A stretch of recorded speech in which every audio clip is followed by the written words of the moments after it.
Servicios informativos. Formaba parte de las juventudes trampistas, casi se puede decir que era su punta de lanza.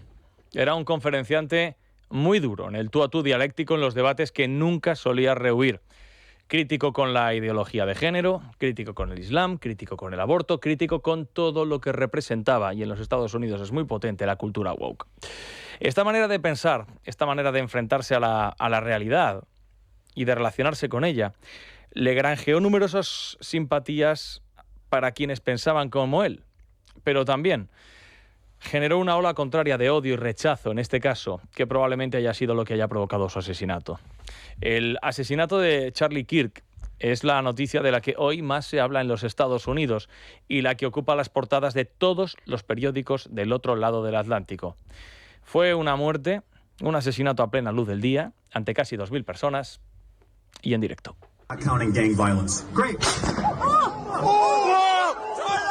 Bueno, este es el momento en el que un tirador apostado en un tejado a 200 metros disparaba en el cuello a Charlie Kirk mientras participaba en un evento en la Universidad del Valle de Utah. Falleció casi en el acto. Estaba casado y era padre de 2 hijos. A estas horas la policía todavía no ha podido localizar al criminal que perpetró este crimen, al tirador.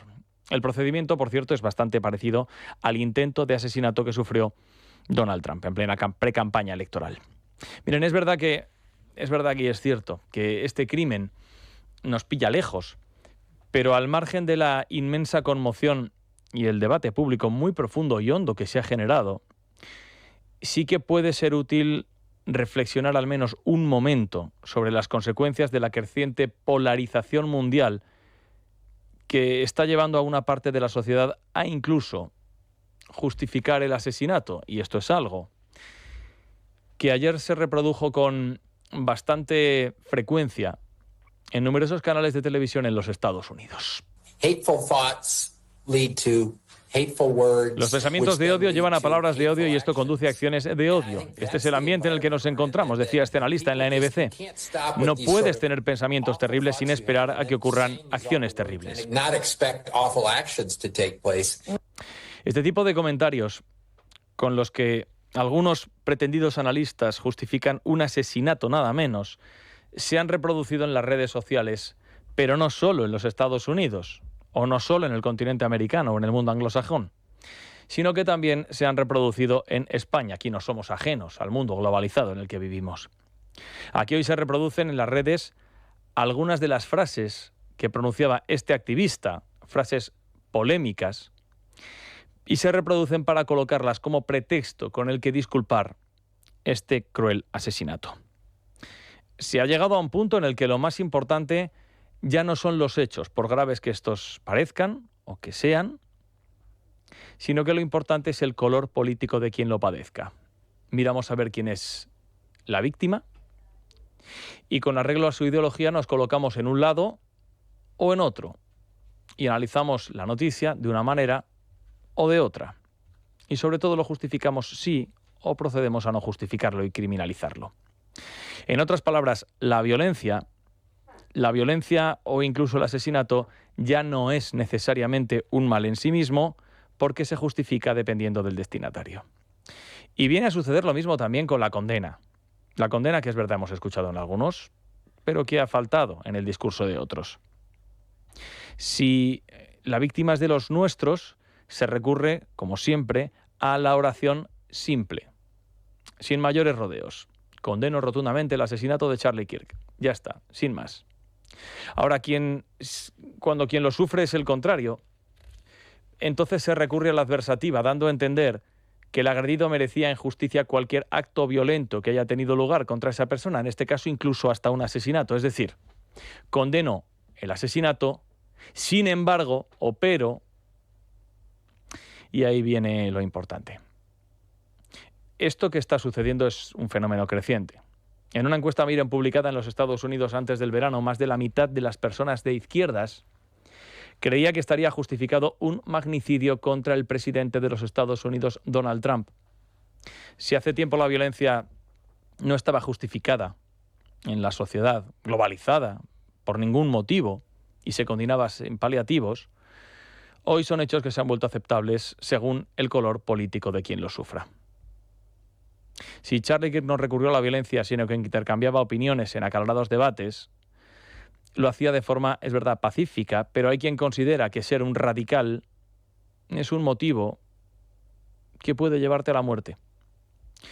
Si es que entendemos, por radical, por supuesto, ser católico, ser antiabortista, ser crítico con la ideología de género y con la inmigración descontrolada, además de ser un seguidor de Donald Trump. Esto, para muchos, es un crimen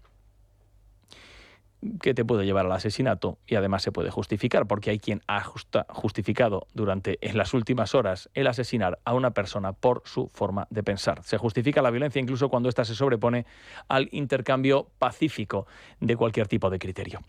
De esto que ha sucedido en Estados Unidos, y que por cierto no va a dejar de suceder, estamos servidos en el resto del mundo con el terrorismo yihadista que asesina de forma indiscriminada a todos los que no piensan como ellos. Y estamos también servidos con algunos crímenes que han tenido lugar recientemente, no hace tanto tiempo, en Europa. En España sabemos un rato de esto, porque hemos tenido la desgracia de convivir con una banda asesina y criminal que se llevó por delante la vida de 1.000 españoles solamente porque no compartían sus ideas. Todos estos que eran asesinados, todas estas víctimas, por ejemplo, de ETA, eran calificados de fascistas. Un término ya devaluado que a fuerza de utilizarlo ha quedado totalmente vacío de contenido en el año 2025. Y de esto también sabemos un rato porque en las últimas semanas se está produciendo un boicot violento a la Vuelta Ciclista, promovido, como se ha publicado, por un condenado de ETA.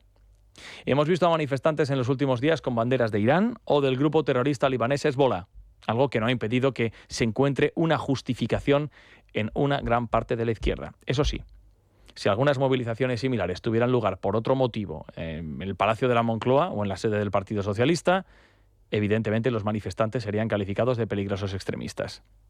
La portavoz del Gobierno, Pilar Alegría, anoche en la cadena SER, hacía este somero y sesgado análisis también al mismo tiempo de lo que está sucediendo. La sociedad española en su conjunto no permanece ni puede permanecer equidistante frente a lo que está pasando. Y esos ciudadanos que están ahí pacíficamente con sus banderas de Palestina trasladando su opinión y su posición sobre lo que está pasando, es una clara representación, como digo, del sentir mayoritario de la ciudadanía. 3 cosas sobre esto que ha dicho Pilar Alegría. No eran solamente banderas de Palestina, eran banderas de Irán y banderas de Hezbollah. Lo segundo, esto del sentir mayoritario se está convirtiendo en una muy mala costumbre de nuestros gobernantes.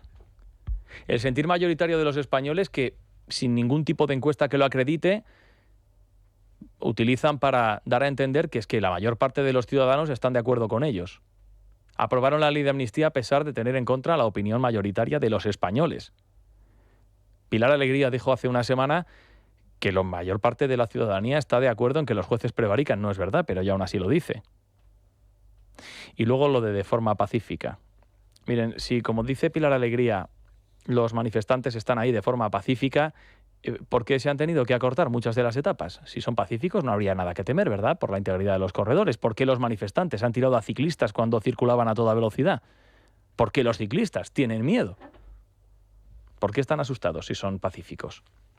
Miren, no es que no sepa la ministra de Ciclismo, lo cual es grave también siendo ministra de Deportes, Es que coloca la ideología trasladada a la violencia por delante de la integridad de las personas. Luego, al final, aún así, todos estos son los primeros que presumen de ser demócratas. Es noticia. Con Juan Pablo Polvorinos. Es radio.